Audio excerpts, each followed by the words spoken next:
You're tuning into Black and White Sports on YouTube. The no-holds-barred truth on sports. The main event starts now. And that brings us to one Robert Griffin III.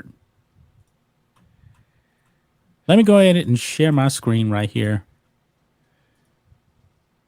I came into the door from the dentist. I saw this, and then right after I saw this, I was actually making a thumbnail for I didn't tell Rose this. I was actually making a thumbnail for the live stream at 2:30. He texted me about this. I was like, I'm already on it. Yeah, I was thinking about shooting it. Yeah. Yeah, it's crazy. You know what? What's kind of weird? There was a time when RG3 was like a little more, he was sort of known to be a little more on the conservative side. In fact, I can remember at one time, RG3 used to take heat from the black community because he had a white girl. Well, they considered him not woke enough. They remember the same thing they used to accuse Russell Wilson of. He wasn't black enough. That was the same thing they used to accuse RG3 of. He wasn't part of their community, kind of thing. Which, but the thing about to me is ridiculous. It's ridiculous, but you can really see that Russell Wilson is really, really trying. Now, the thing about Russell Wilson is what I think is Russell Wilson clearly not all black per se. You could just look at him and tell, you know, his hairstyle, natural hair is different. Mm-hmm. That shouldn't even be a consideration. Okay. Russell Wilson just sucks right now, you know, as a quarterback, but still. Anyway, Robert Griffin III accuses Texans of being racist after firing Lovie Smith. It was inevitable that someone in legacy media was going to accuse the Houston Texans of being a racist organization after the team fired Lovie Smith on Sunday. To no surprise, ESPN's Robert Griffin III was the first to point the finger. According to Griffin III, the Texans used, in quotation, Smith and former head coach David Culley to tank. The fact that Smith and Culley are both black men rubs the former Heisman winner the wrong way. And this is what he put out, RG3. The Houston Texans have fired Lovie Smith after 1 year, using two black head coaches to tank, and then firing them after 1 year shouldn't sit right with anyone. What are your thoughts on that tweet? Well, I think it's ridiculous because 2 years ago, they hired a black coach. And then last year, they hired a black coach. Yeah. Back-to-back years. Back-to-back years. Yeah. And I'll make the case. And their number one contender for the job, they think, is probably a black coach. D'Amico Ryan. You remember, Deshaun Watson was on that team, and he was furious because he wanted a black head coach. They go out there and get him one, and then what he says? Oh, I want to get out of here. He just wanted out of town. Yeah. He just wanted out of town. That was it. And it was an excuse.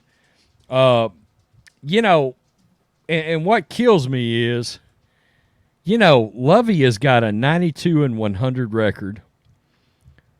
He's coached 12 years in the NFL. Yep. You know, he's never had a quarterback either, I think. 3 separate teams, okay? 3 separate teams that have kept giving him a chance at something bigger. Now, I'll be the first to tell you, I contend I would have liked to see the Bears maybe give him another year because they of all years, they let him go after he went 10-6.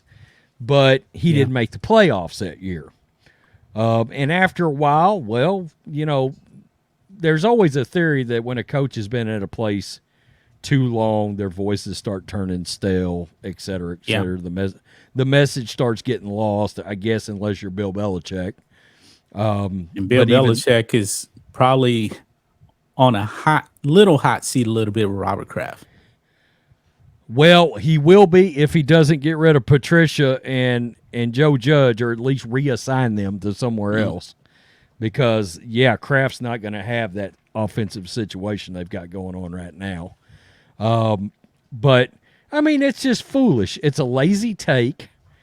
It's not being able to understand that Lovie was probably going to be one and done anyway, barring some kind of a miracle situation.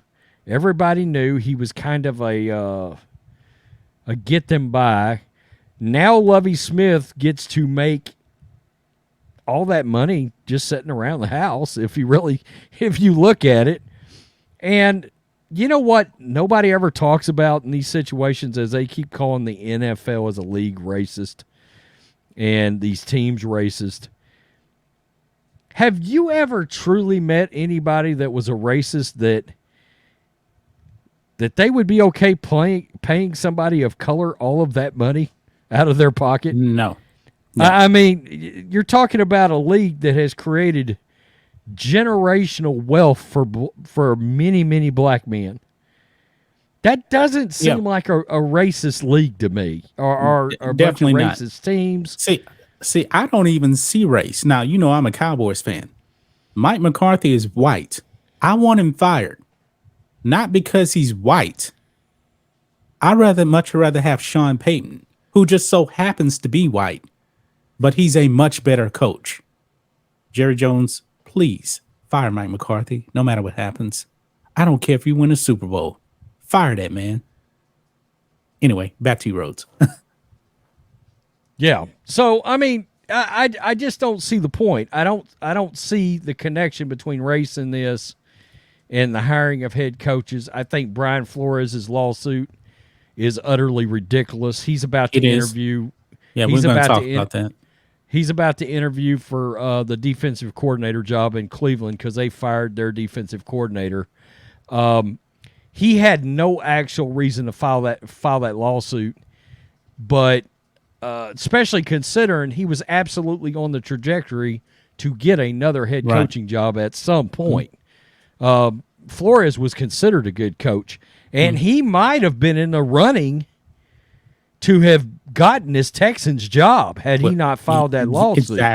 Exactly. And I mean, who's going to jump out there now and hire somebody that's literally suing owners in the league, which is the ones that's got to pay you? I mean, if you hire Brian Flores or anybody else that is calling out people over race or calling out owners over race, you're literally saying, okay, so if you don't perform at the job, am I ever going to have the ability to let you go without fearing a lawsuit? You know? Yeah. I mean, you bring in Brian Flores, okay, he averages 6 wins a year for 5 years. Well, you know what, Brian? I don't think you're doing a job. Well, I'm going to sue you because I'm black. I mean, Brian Flores worked himself into a corner on this. And I can tell you right now, with Lovie Smith, you could walk up to Lovie Smith right now, and I could look right at him and say, Lovie, do you think he was fired because you was black? And he'd laugh, and he'd be like, yeah, don't even bring that crap towards me. He would be like, didn't he already not a shut chance. something like that down earlier this season? Somebody tried to race bait him on something. I don't remember exactly what it was. Yeah, him and Tony Dungy and Todd Bowles are all cut out of the same cloth. They're not getting down with that bullshit. Yeah. No. Yeah. Not at all. What's really funny about RG3's tweet right here? So using 2 black head coaches to tank. How is it that the Texans were tanking? They just stink. They suck. Even when Deshaun Watson was there, his final year playing, 4-12. They did not win. The Texans just stink. Poor ownership. I mean, it's not about tanking. The players, the coaches, they have too much pride. They're not going out there to tank. The team just stinks. It's just that simple. Do you know who Robert Griffin's broadcast partner is in the college football booth? Who is it? Mark Jones. Oh, my God. Yep, that's who they got him paired with every week for college football. It's the worst influence in the world that Robert Griffin III could have had. Yeah. Because, he's a white-hating son of a bitch. He hates white people with a passion. Man.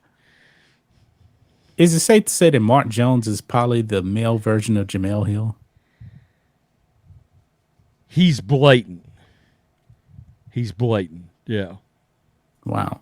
Thanks for watching the show. Be sure to like, comment, and subscribe. Be sure to tune in next time on Black and White Sports.